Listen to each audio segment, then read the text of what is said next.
Israel is the land flowing with milk and honey. But what exactly does this mean?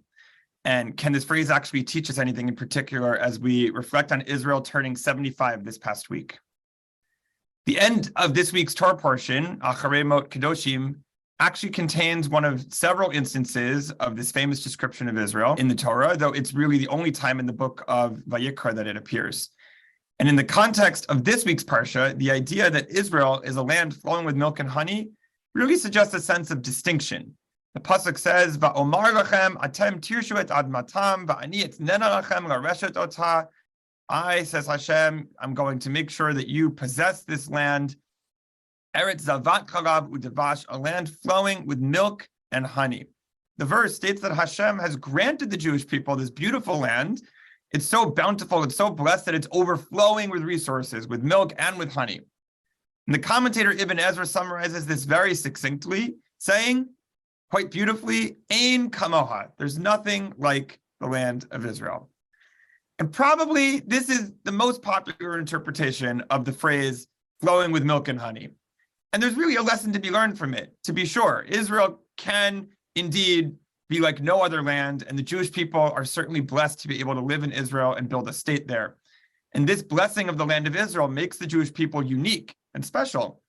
And through living in the land, we are separated from the other nations of the world, as the Torah specifically states in the pasuk that I just read a moment ago.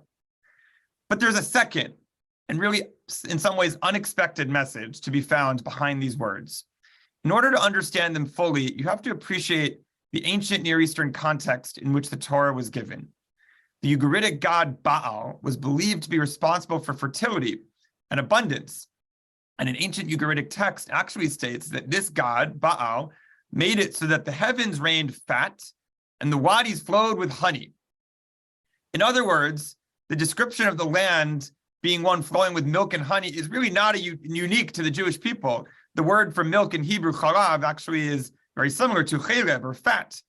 So other cultures, in this case, the Ugaritic culture, made use of this phrase as a reference to the bounty of their land.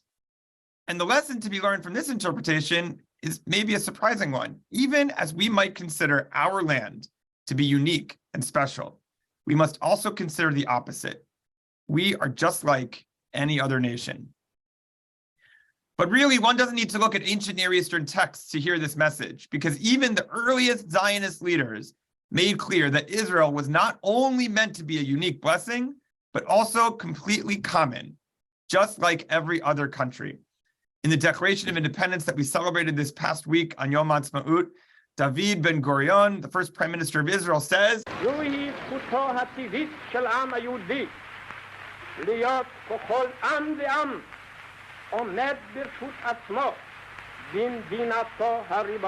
this right, says David Ben-Gurion, is the natural right of the Jewish people to be masters of their own fate, like all other nations in their own sovereign state.